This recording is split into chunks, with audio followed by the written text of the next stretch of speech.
What up, nerds?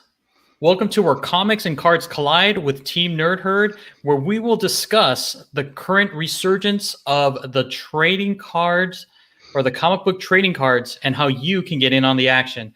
And today we have a very special guest and a personal friend of mine. Welcome to the show, Sam. How you doing? Good. Thanks for having me, Alonzo. All right. Do you want to tell people watching live or through the rewind a little bit about what you do? Like, what do you collect? Yeah, so I started collecting back, I remember very vividly, in 1986. Unfortunately, I didn't collect Fleer basketball, which, for those of you who might know, is when Michael Jordan's kind of key rookie card is. The one that just sold, I think, for $750,000. That was not me. I started collecting Topps baseball cards, wildly overproduced. And I actually have been collecting on and off probably then for about 30, I guess, 5 years now. And a large portion of that is actually overlapped with this degenerate Alonzo here. We actually met at Frank and Son's collectible show way back in the day. That's actually how we became friends. So we were collecting through the years of Ichiro, Pujols, LeBron. Unfortunately, I don't think either of us was smart enough to keep that stuff. So, but yeah, like we were also collecting comic cards, and I've kind of kept an eye on the pulse of the market. And I think over the last couple of years, there's definitely been a resurgence in interest. And now it's sort of kind of spilled over to the comic book market, if you will. And that's kind of why I brought it up with Alonzo, and I think why you guys are having me on here to talk a little bit more about that. Thanks so much, Sam. Over to you, JR. JR, your resident butthead, Marvel fan, DC fan, Star Wars fan. I actually collected baseball cards back in the 80s too. But like you guys, I didn't really keep them in great condition, that stuff.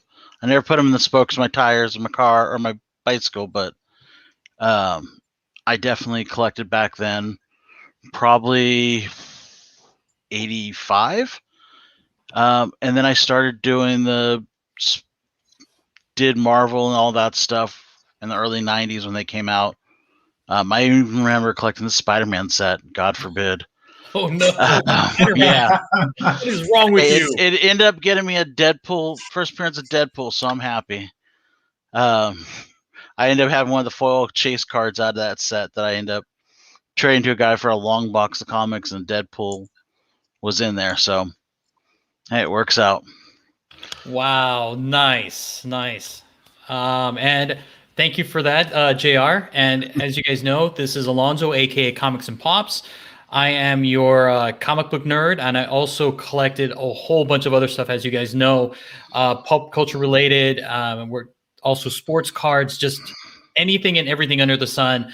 I just love that whole aspect of just collecting stuff, owning sets, and just kind of having fun with it. So let's just kind of get started with all of this stuff. So Sam, you kind of mentioned earlier about your history with sports cards, and now you're kind of looking at all of these comic book related trading cards. How did that happen? It was a little bit of a circuitous route to this point. So I'll take you back maybe a couple years ago.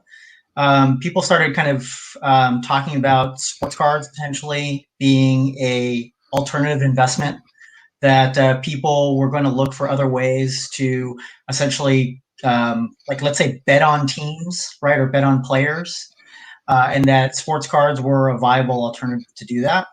And so over the last, let's say year and a half, that's really taken shape. So the basketball card market has gone absolutely bananas. Cards of GOATs like Michael Jordan, LeBron James, Kobe Bryant, are fetching upwards of like $500,000 or higher. And a couple other things have started to happen. So in the marketplace, you've had what they call fractional ownership companies like a rally, companies like a collectible. What they go out and they do is they go ahead and buy these high grade, and we'll talk about grading companies later, these high grade cards. And what they do then is they then make them publicly available for a person to purchase a fractional share or fractional ownership of that individual item. You also have companies that are essentially hedge funds that are just dedicated to trading cards. They've gotten the seed money. They're out there. They're just, they say, hey, I've got $15 million. I'm going to go out and I'm going to spend this money, right? I'm just going to hold this stuff. And so that's happened in the basketball card market. It's happened in like the football card market. It's happened in soccer. There's really only a matter of time, honest to God, until people start to set their sights on other areas. So pop culture has been one of the areas now that has started to see that flow into. I think the very first set actually that started to get a little of the buzz was 1977 Star Wars. And then after that set took off, then people kind of started to turn their attention to like, what is the next big pop culture thing that I need to look at? 1990 Marvel has kind of become the thing that's gotten a lot of buzz. Wow. Okay, so that's kind of crazy how all of this stuff kind of happened. I mean, do these also investors look at these cards, do you think, for long-term investment or something that's like you own it and then kind of flip it? Completely, right? It's so for these companies, and this isn't what's happening yet in the Marvel market, right? It could eventually spill over.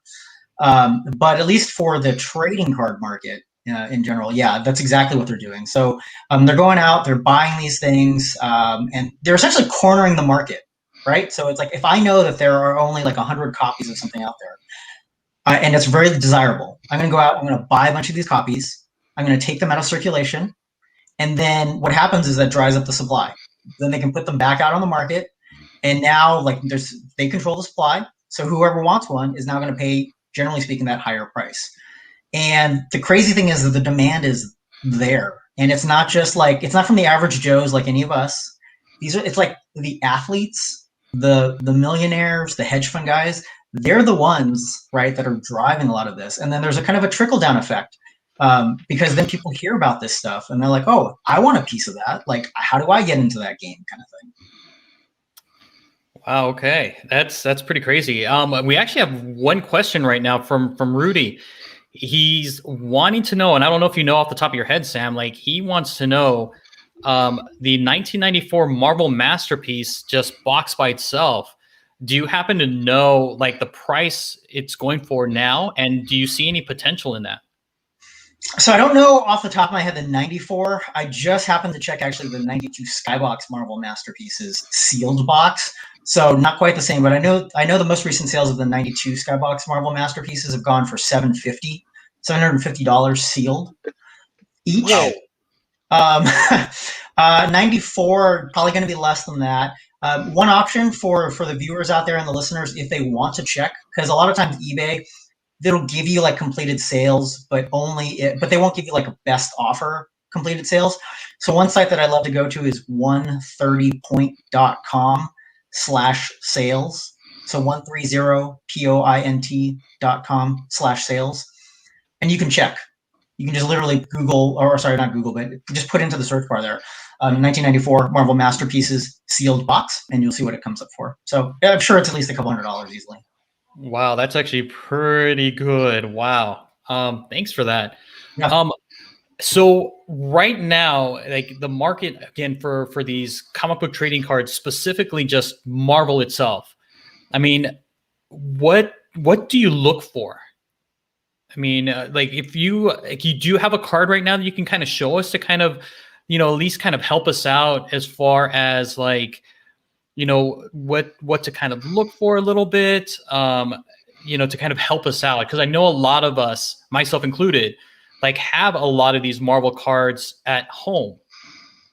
So I would always like to know, like, hey, is this something that is worth grading or something that isn't? Because I mean, I know looking at auctions and stuff like that, I mean, honestly, I think, oh, I have a card, I have this magic card right here, and I think I can get $500 for it, but that's not true. I mean, it's only true if it's graded, correct? That's correct. And this is probably a good point, a good part of the show, right? To sort of disclose that I have good recent experience with this, because Alonzo actually told me, he's like, oh, I've got 4 complete sets of this 1990 Marvel stuff. I think it's in really good condition. And I was like, oh, great, bring it over. And he had stored it in binders, I think like most of us had done, right? These 9-pocket pages.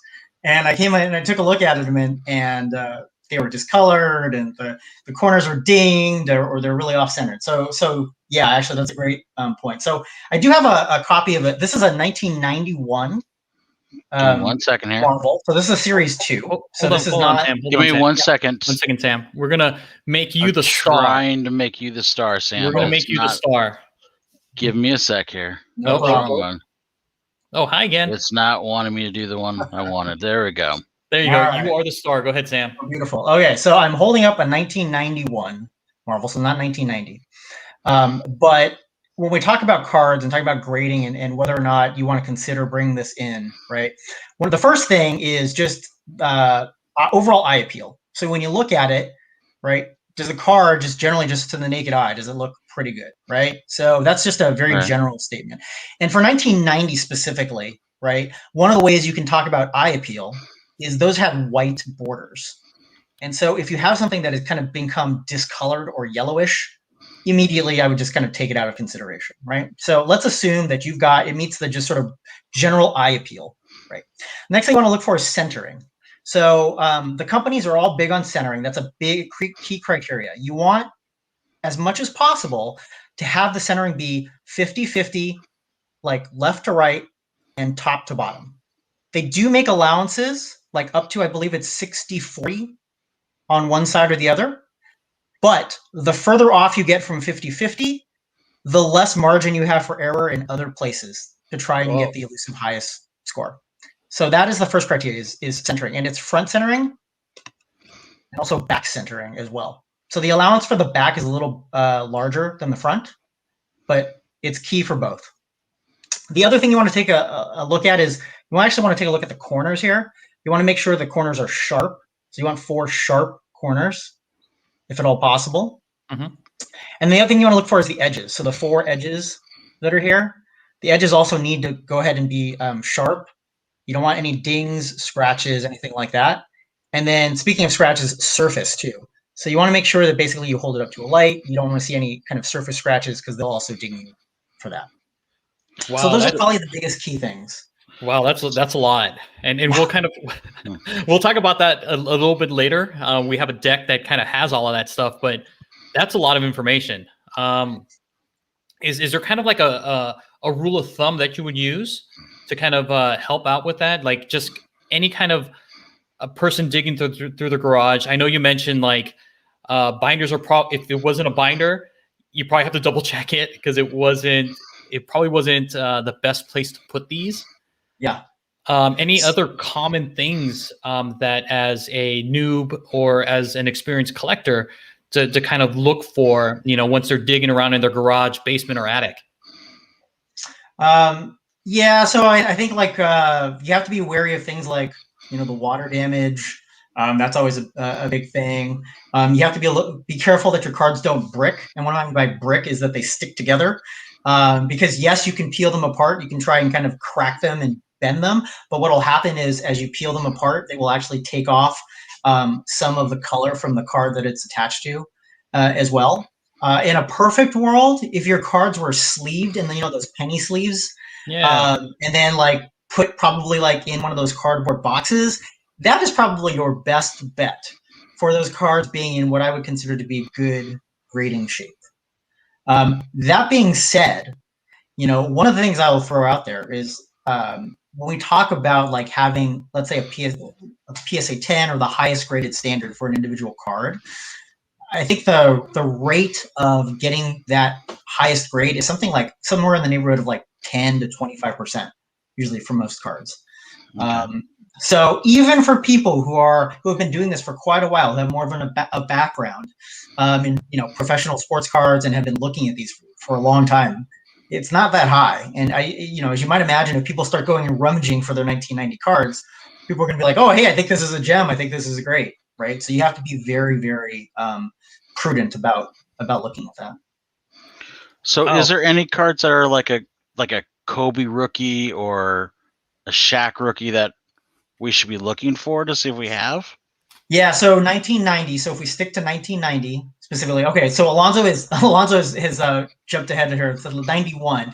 So yeah, so Deadpool. So everybody's looking for rookie cards, right? Which is kind of a funny thing for comic book characters. But What he's showing you here, so in X-Force #1, in the polybagged versions, Deadpool has a rookie card, if you will. It was, I think, one of 6 or so different cards made available in those. I think it was 5 in the set, but yeah. 5? Okay. Yeah, 5. so you want to look for that Deadpool. I know the most recent example, graded Gem Mint, there have been 2 recent sales in the last probably week and a half. The first one went for 4K. Wow. The most recent one went for 2,000. I would expect it to probably trickle down because right now supply is really tight, and as supply starts to flow into the market, realistically the prices will come down. But still, that's a really good one. If you want to talk about 1990, the key ones there, the Stan Lee, so the Mr. Marvel, that's a big one. I think the most expensive recorded sale for a single right now, though, is the Black Panther. I think one sold for like 3K. Whoa. Black Panther's key. I believe there are 3 Spider-Mans as individual cards there in 1990. All of those would be big ones. Iron Man, Hulk, essentially basically like anybody who is an Avenger effectively is one of the key cards there. And then I think like Wolverine is a big one as well. Okay. No, thanks a lot, Sam. I mean, and that's a great question, JR. So before we get into the deck, does anybody on the live chat have any questions that we can kind of answer for you guys?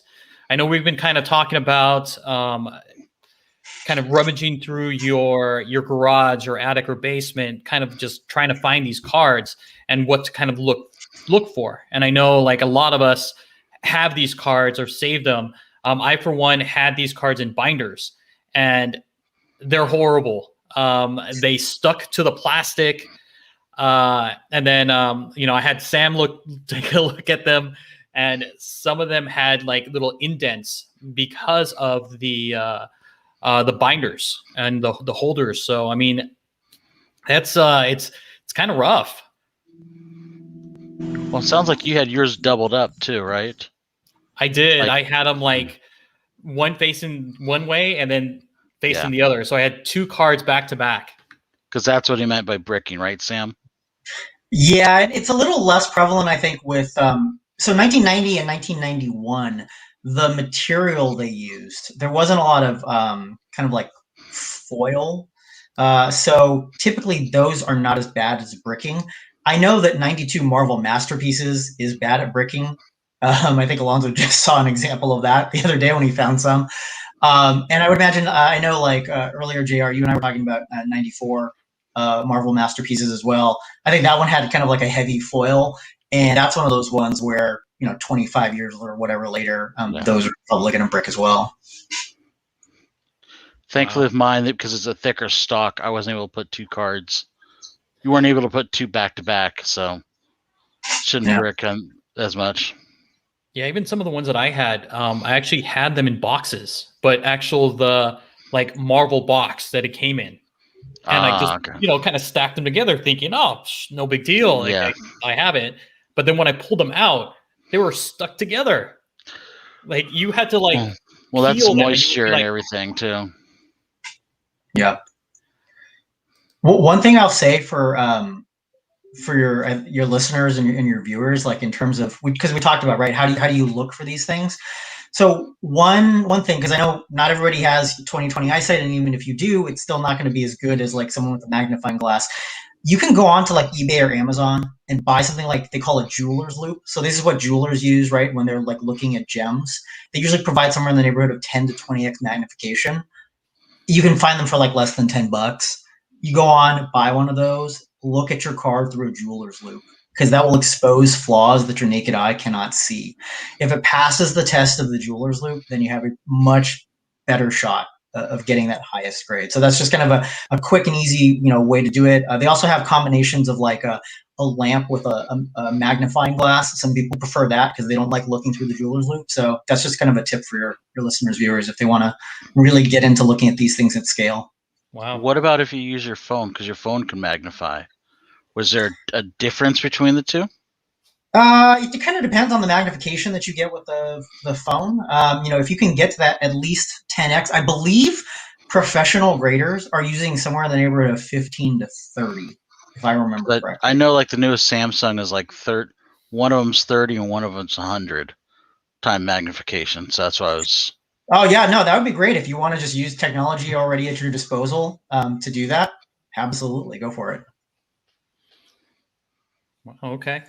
So just for the people in the live chat, so Sam is really good at assessing cards. I mean, he knows what to look for. I mean, he has the tools, and I mean, he's picked out a lot of PSA 10s. I mean, to be perfectly honest, and again, this is my opinion, all he gets are 10s. I mean, that's how I look at it.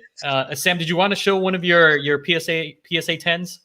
Yeah, sure. I can show one of you guys. Can show you guys what a PSA 10 looks like. I don't know. Sorry, the glare. There we go. So this is Kobe Bryant, my favorite athlete. This is actually one of his available rookie cards. You'll see the company there. I think we'll talk about it later. PSA, and then the grade Gem Mint 10. So you get your 1990 Marvels cards if you're lucky enough to get them encased in this PSA 10. You're looking at a very healthy return on something that we all collected as kids. I know, and I know we're all looking to get rich, doing this, because I mean, all of us comic book nerds, we have these sets, we have these cards. So I mean, I know realistically speaking, we're probably not going to make a down payment with raw cards on a house. So we'll kind of get into that really quickly, but before we do, let's jump into the deck where we kind of just sum up a little bit of what we've kind of talked about, and also get into a little bit more detail.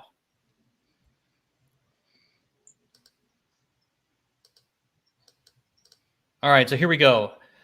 So one of the things that Sam had mentioned, and again, we're all comic book nerds. We're all familiar with CGC. We kind of know what to look at. We kind of look at the spine, the corners, see if there's any ticks or color breaks. I mean, that's what we do to find like something that's a 9.8 or higher. The same can also be said with comic book trading cards. As Sam mentioned, I mean, the four corners are the first thing you should look at. Or excuse me, not the first thing. Again, it's eye appeal. But one of the things is, again, look at the corners.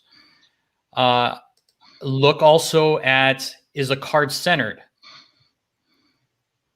And not only just looking at the front, but also look at the back of the card. And you also have to look again at the corners.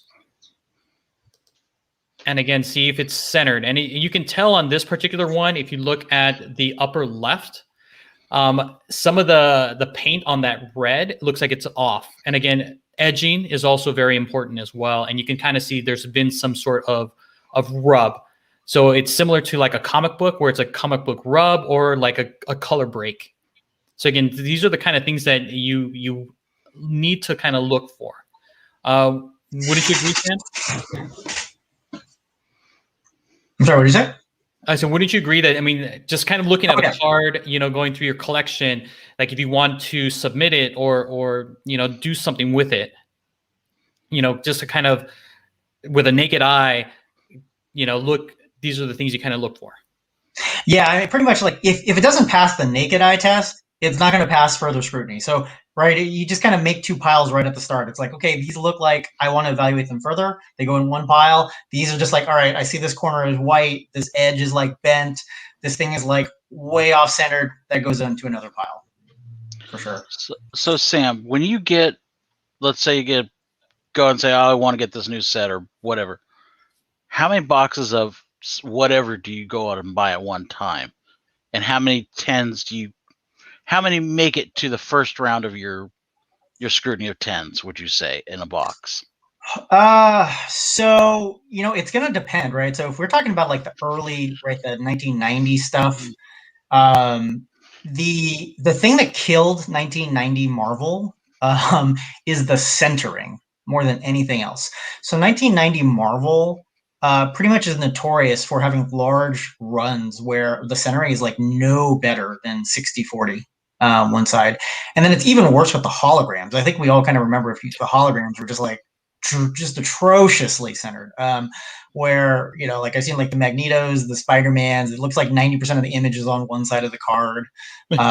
Yeah, so I would probably say that, you know, from a corners perspective and surface, those are all pretty good. They're going to kind of pass the initial test if you're just looking at that. But if you really just look at, hey, look at it and you look at the centering, you're going to probably eliminate a large chunk of that. I was reading actually on some of the message boards that where people were actually opening fresh boxes of 1990 Marvel, and people were pulling out, you know, I think a box had something like 430 cards in there. People were pulling out like less than 10 or 20 that they would send for PSA 10 of like the key guys. So, yeah. Wow. And then we have a quick question. Sam wants to know, do you think, or are there like Star Wars Decipher cards? Do you think they're gaining value, or is there any kind of like speculation for that? So I can't speak to the Decipher cards specifically, but what I will say is that pretty much any, like right now, Star Wars as a property is definitely getting a lot of attention. Specifically the 77 set, that's where a lot of the heat is right now. And I would imagine that it'll actually trickle over into other, you know, other Star Wars property type cards. So definitely Star Wars. Yeah, I would say like if you've got something there, whatever you do, just keep it in good condition. And you know what, if you think you want to send them in for grading and they look good, we can talk about more this specifically more later. Go ahead and send them in now. And the Decipher cards are the old CGC game, right? Or collectible card game? Okay. No, Yeah, I'm not. I I'm think totally not that's familiar what with they that. were. So I wouldn't know. I didn't collect any of the Star Wars stuff. I wish I did though. I mean, I think I might have like some old Return of the Jedi trading cards, but I know they're like in horrible shape. I use a rubber those band are all tops. to kind of keep them together, you know? So I know they're bad. I totally know they're bad. If it makes you feeling better, there's a printing error on this one I'm seeing right now because it's got Hulk 180 as first appearance, and we all know that's wrong. So, oh man. But yeah, like just to the original question, right? I mean, it's pretty much anything that's really big, popular pop culture. It's going to have its moment. It's already having its moment. So like, I know we're not here. I know this is comics, right? But the next kind of area that a lot of people are already starting to turn their attention to is Harry Potter, right? Another big pop culture franchise. So, whoa, did they have cards for those? Harry Potter, yeah, they actually did. They had trading cards for each of the movies, and then the Young Stars actually had they had autographs. I think right now, like, Emma Watson is like $2,000. Wow, that's insane. I'm just curious because there used to be, I don't know if this is in the same realm, but they had the sticker cards back in the day. Do either one of you guys remember those where you buy like a sticker book and put them in there and stuff? Do you think those will ever catch on? Because they had them for like all kinds of stuff. They will. So stickers are an interesting thing, especially sticker cards. Because most of the collectors for a lot of this stuff, especially for pop culture stuff, are US based, the collectible culture here is much more geared towards cards than it is to stickers. That being said, what happens is, like, if people start to get priced out of cards, a lot of them start to look for like what are other alternatives, and the sticker cards become alternatives because they usually will start off cheaper. So absolutely, and I would say the general rule of thumb is if you have anything from a large pop culture, you know, like a cultural, iconically big franchise, and it's in good condition, keep it, set it aside. You just don't know when it'll get its moment in the sun. Okay. No, that's another great question. Thanks a lot, JR. No problem. So these are examples of some of the cards. So this is obviously Marvel Card Series 1. And as you can kind of see here, this is very well centered. I mean, if you kind of look at the white borders, I mean, it looks nice. So again, Sam, it passes the eye exam, right? The eye test. Yeah, I mean, you can see it's still white. It doesn't look like it has any of the yellowing. And then the way it's framed, you can see like top to bottom, left to right. It looks pretty close to 50-50, maybe not exactly spot on, but definitely passes the immediate eye test for centering. Awesome.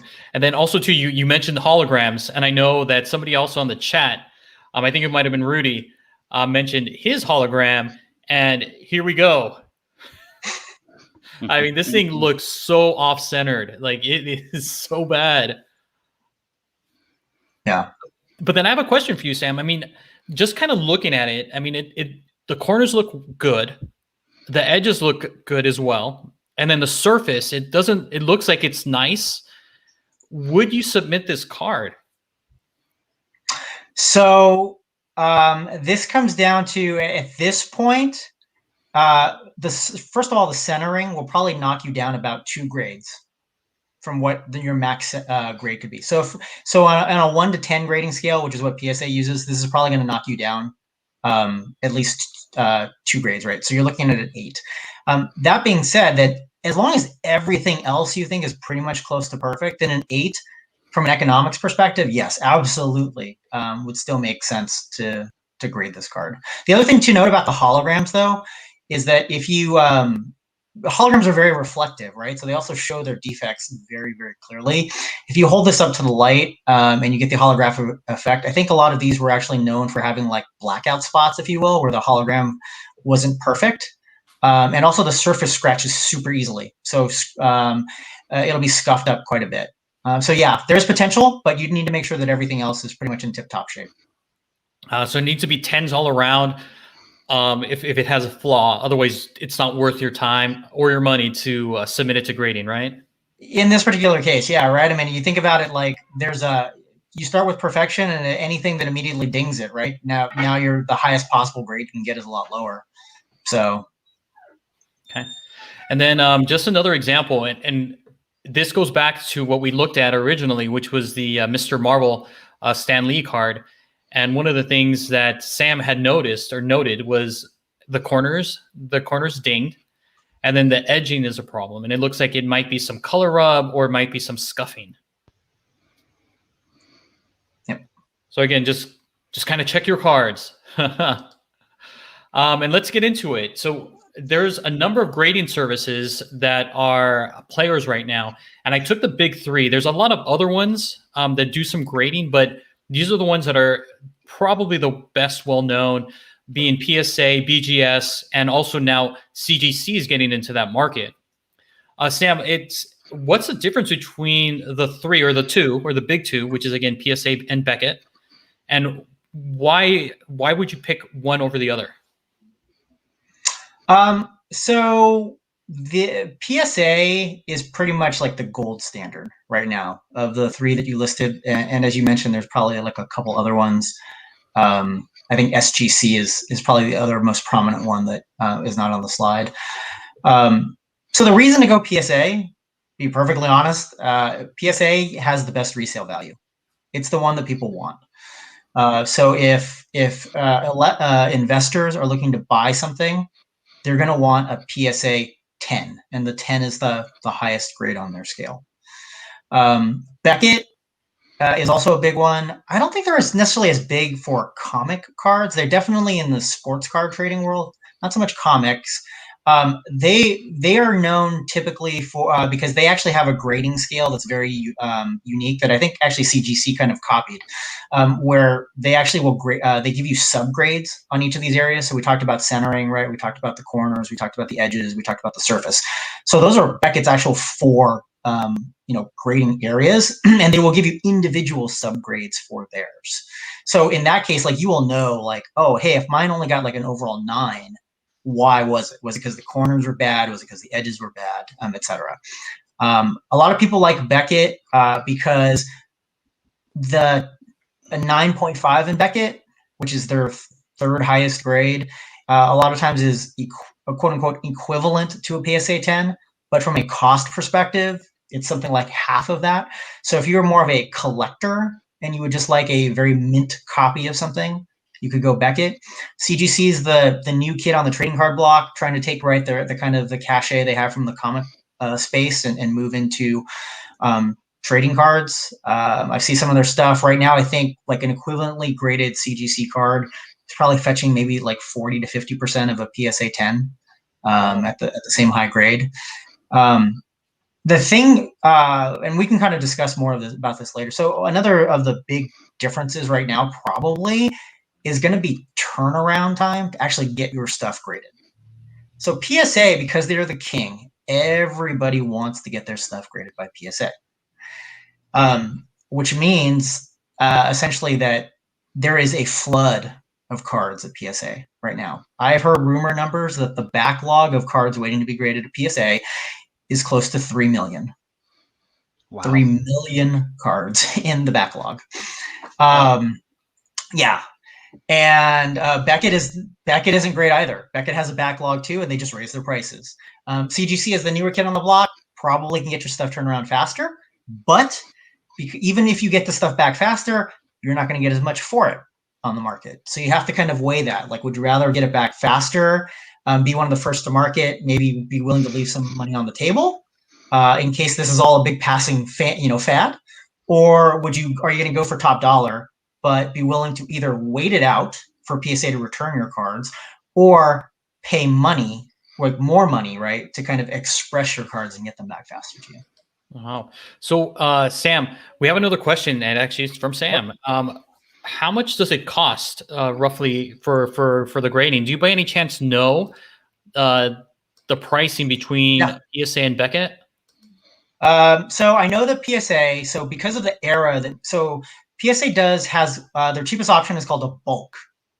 And bulk right now, I think it's about $10 per card, but the estimated turnaround times being given by people are 6 to 12 months for bulk. Wow. But that is the cheapest, $10. Wow. Now, they also have options going all the way up to, honestly, like thousands of dollars. But like Express, which right now is supposed to take, it's about 3 to 4 weeks, is anywhere from $65 to $75 a card. Wow. So just again, a PSA announcement, not PSA grading. And Sam mentioned this earlier.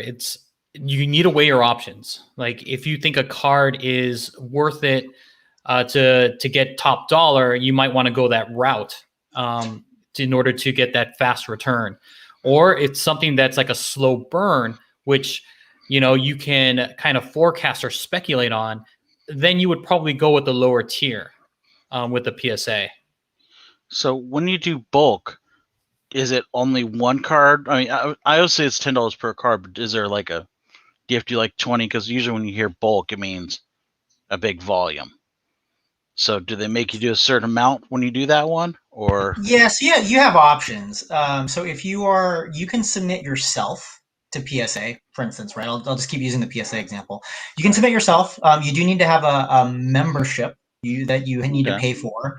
And you can submit yourself through bulk, and I believe it's a 20 card minimum. Okay.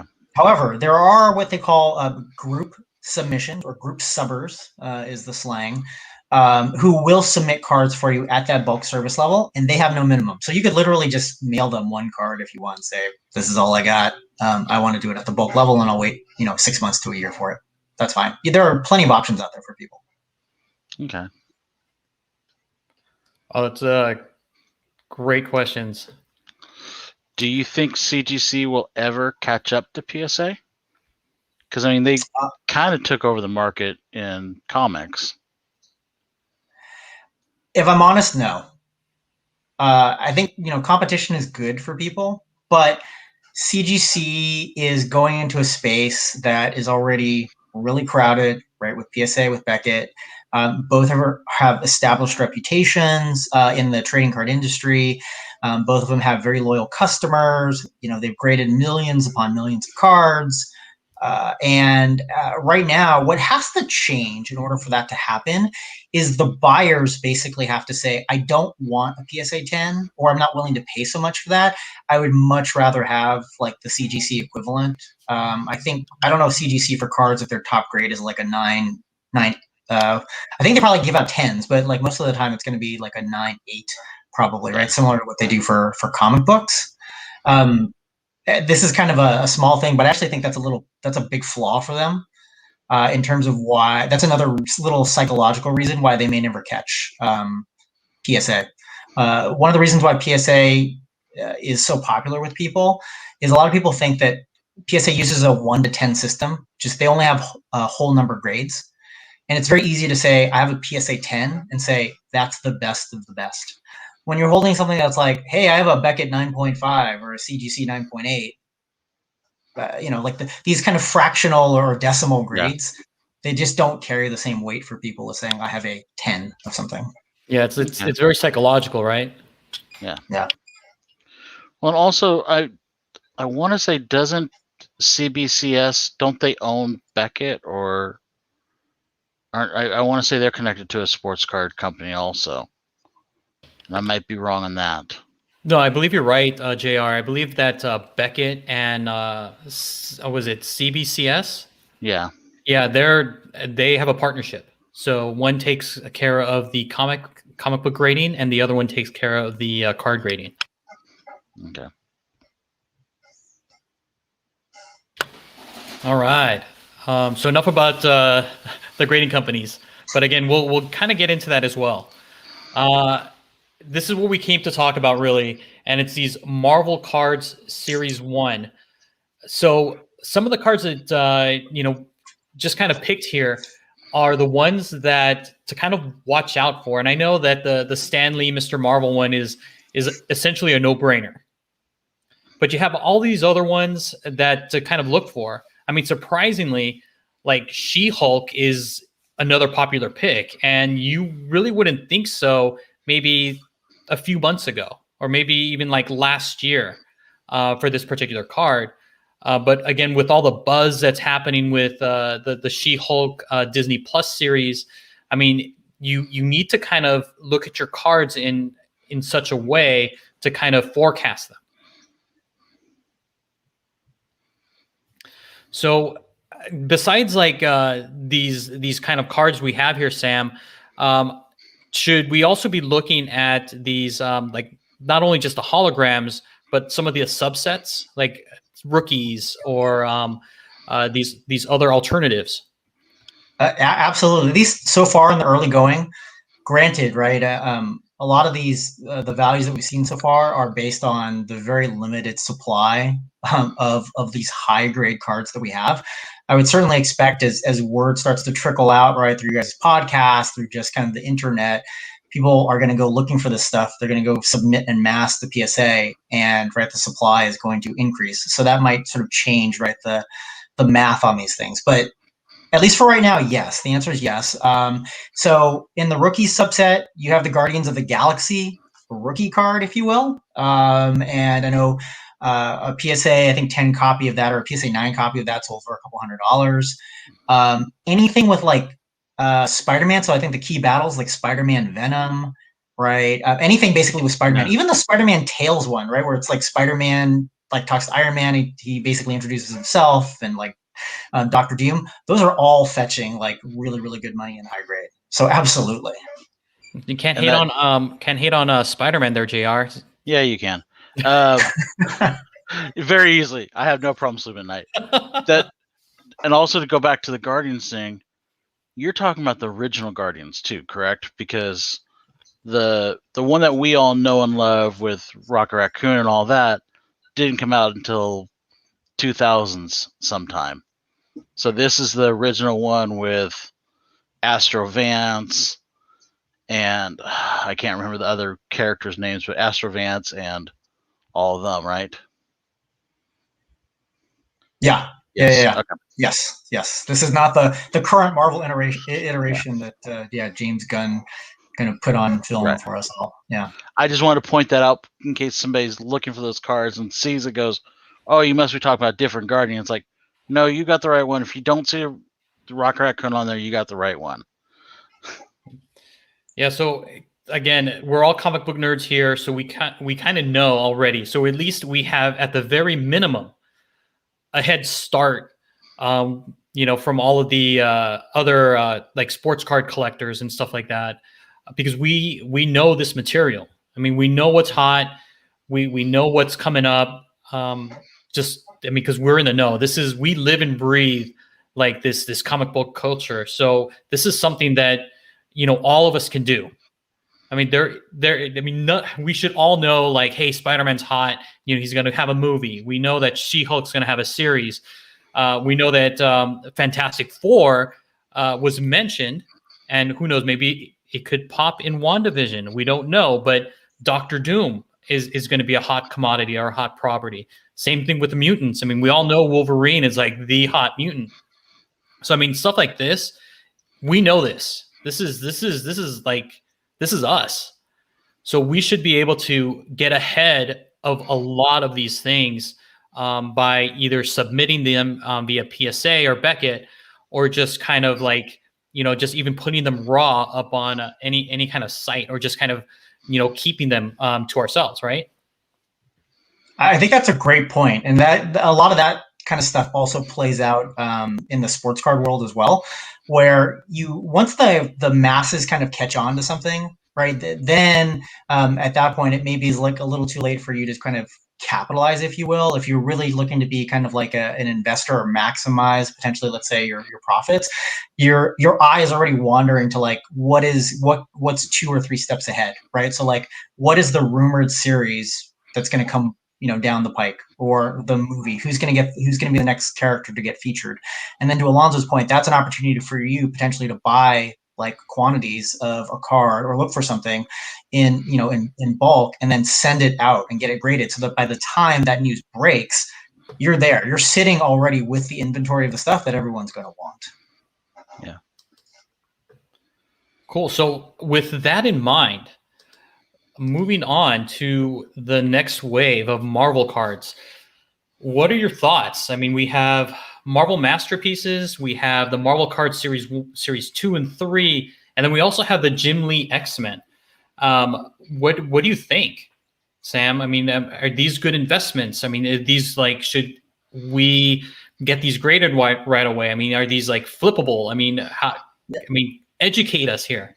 Yeah, I'll do the best that I can, just from my observation. But yeah, I mean, if I take a look at what you've got on here, we tend to see this right in other markets, but there is definitely a spillover effect. Like, what happens is, once people kind of look and the primary target gets a little too expensive, or people think, hey, you know what, like, I'm priced out of this, or I want to see what is next on the horizon, they will naturally go a lot of times to like the next year, or what potentially have been popular back in the day. So you've got 91 Marvel up there. So 91 Marvel, so the Series 2 is also very popular.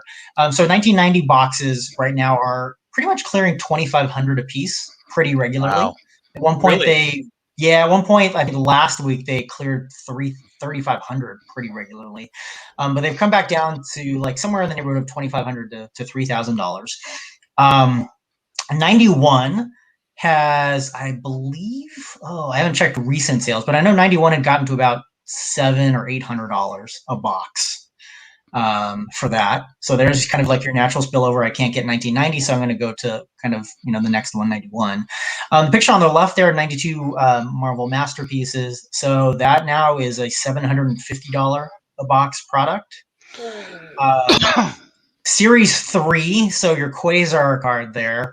I think now that it's a couple $100. It hasn't quite taken off to the stratosphere, which is kind of, I think, expected. It's the third, sort of series, if you will. So it's not the original. It doesn't have that same appeal. The further removed you usually get from, right, kind of like the flagship series, unless there are like key character rookie cards, if you will, that are in there, first appearance like cards. A Jordan card.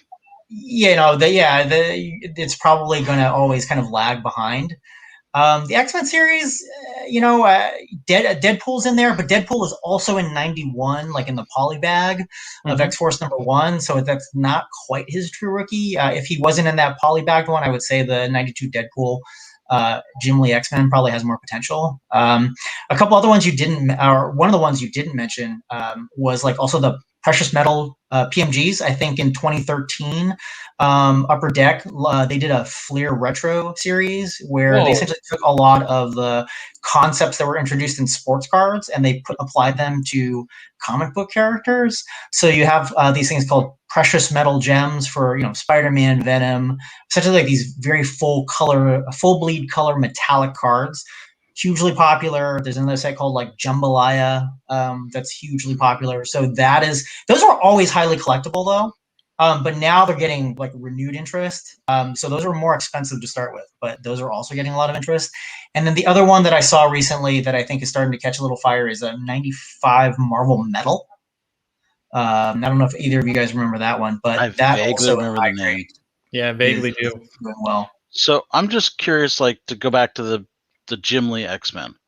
Yeah. Let's say at some point, because I keep saying DC's going to get sold, and I think before that happens, Jim Lee's contract, he's going to be let go. If Jim Lee was to leave DC, hypothetically, because you got to kind of think a couple steps ahead. If Jim Lee was to hypothetically leave DC and go back to do freelance and doing Marvel stuff, would that spike that Marvel card setup? Would that I would force it to go up? imagine it would definitely spark like interest in anything Jim Lee did for Marvel or for X-Men and specifically, right? Because that's probably what he's most attached to from the Marvel perspective. So yeah, I would imagine so. The challenge with the Jim Lee, the 92 X-Men set, just from the way the collectors tend to think, or even investors, is that is not like the first appearance of Gambit. Right. Like Gambit has a card right in previous Marvel issues. Wolverine, right? He's got the thing. So that's a little bit of the challenge with the 92. Is like I don't know that people are going to automatically, gravitate towards that 92 set. Okay. So, what do you think is next? Do you think DC is going to get some love? I know probably not from JR, but I mean from the comic book collector or these investors. What do you think? I actually collected this set back in the day. This is when DC was good. So DC has already gotten love, right? It's this whole spillover effect. So what people were like, hey, 1990, Marvel, all right, now this is too expensive. Where can I go? Hey, you know what? There's DC is the other big creator of a comic book universe. Do they have cards? When are their cards? So the answer is yes. The boxes, you could have gotten boxes of this stuff. I mean, this stuff was mass produced. You could have gotten the boxes of this stuff for like $15 a box, maybe 6 months ago, right? Even as recently as 3 months ago or something like that. These boxes are now going for like $300 a piece. Yeah. So, wow. So do you, in your opinion, again, you're a speculator just like the rest of us, right? Mm-hmm. Do you think we can see do you think DC will get up to where Marvel is right now, Marvel Series 1? I mean, do you see $700, $1,000 just for a box? Yeah. So full disclosure, right? I had some of these boxes. I bought them earlier on because I kind of made that, hey, what's next move? I went from Marvel to DC, but I sold my boxes recently that I had of this. And so for me, the answer is, I think no. The biggest kind of strike against the 91 DC cards is there's no Batman in here. What? There's no Batman?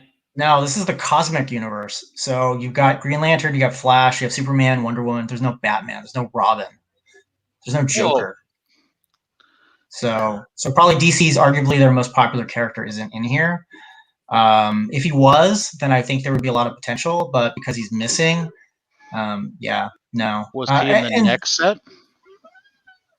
So I think they actually had a standalone set where they did one specifically for Batman and Robin and his universe. So I think that one even has probably seen an uptick, but it's unfortunate that Batman wasn't in the 91. So they had Nightwing in there. They had Nightwing in there because we see it on the screen, but they didn't have Batman or Robin. That's correct. That is dumb. Oh my God, DC! What the hell were you thinking? You wonder why I make fun of DC so much. Now, even Steve's like, "How dare they?" Now I remember also. I want to say, at one point we had a Wildcat set. Yeah. Oh, yeah. Like Image, right? I think Wildcat had its own set. I want to say there was a Youngblood or Spawn some Rob had one. Spawn one. I want to say there was some Rob Liefeld one. Who? Yeah. I even want to say there was I thought there was a previous quote unquote Deadpool one too, even that was a standalone one. My memory could be failing me, but I thought there was something. But so that's actually an interesting point is if you think about it from a comic card perspective, 1990 isn't actually even the first Marvel cards, right? I think there's a 1966 vintage of Marvel cards, I believe. that you can find out there as well. But I think most people have kind of zeroed in on 1990 Marvel as the set to collect. That's the one they're very most nostalgic with. The parallel I would sort of draw, and maybe this is lost on on some of the comic book folks, but 1986, we'll kind of bring it back full circle. 1986 Fleer, Michael Jordan. That's not actually his rookie card, but it's his most iconic card, and that's the one people want. But if you actually just look a year earlier, 1985, he has this company called Star manufactured Michael Jordan cards. And so they would probably be his rookie cards, but which one has more value than 1986 Fleer? So yeah, when you think about some of these other ones, right, like some of these other guys might have previous appearances, but 1990 is going to be, that's the one the market has basically already identified as the one that they want to collect. So basically the Hulk 181 argument. Because everyone looks at 180 as technically the first appearance, but 181 is what we all have set standard as this is the first appearance. And that's one's worth money. Yeah. It's madness. Madness. No, but this I saw a quick comment come in there around 1099Ks. So can I talk about that really quick? Yeah, go for it. Go for it. Yeah. Sid has a lot of knowledge. Yeah, so 1099K, right? For the most part, with the exception of a couple states where the thresholds are really low, 1099K you will get one if you clear 2 thresholds from eBay, which is 200 transactions plus $20,000 of transactions. So you have to clear both of those in order to get one from eBay. From PayPal, it's the same thing. Now, eBay and PayPal actually split late last year. So if you transact some on eBay and you transact some on PayPal, you have separate thresholds for each. So before it was sort of, you were entangled. Like if you did business on eBay, you were by default basically doing business with PayPal. And so you get a 1099K. But now if you, right, eBay has its own managed payment system. So the thresholds are separate.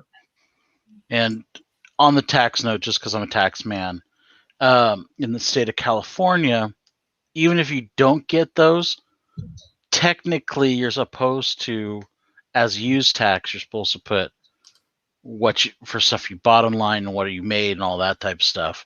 You're supposed to put that on there. Oh yeah. I'm not saying not to do it, but I'm just saying it's a voluntary thing to do. Yes. Oh, nice. All right, guys. We're kind of getting up to our 1 hour for this particular show. So we definitely have more info for you guys.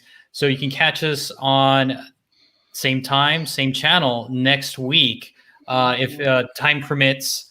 So we're definitely going to be in there. Does anybody in the chat have any other questions or any other kind of sort of comments in regards to anything that we've talked about today? Oh, look at that. Sam, so what do you think about Star? Did Star have?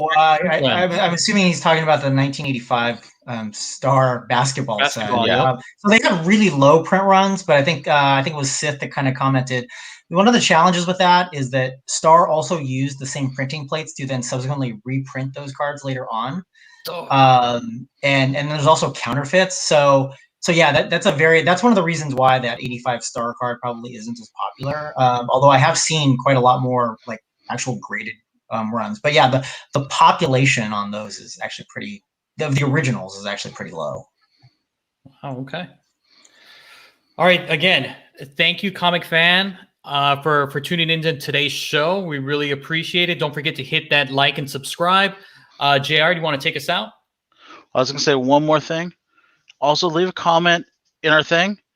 If there's anything you want us to talk about in the future, put it there. That way we can kind of get some information about it and everything of that nature. But other than that, as we always say, if you want to do it right, collect what you like.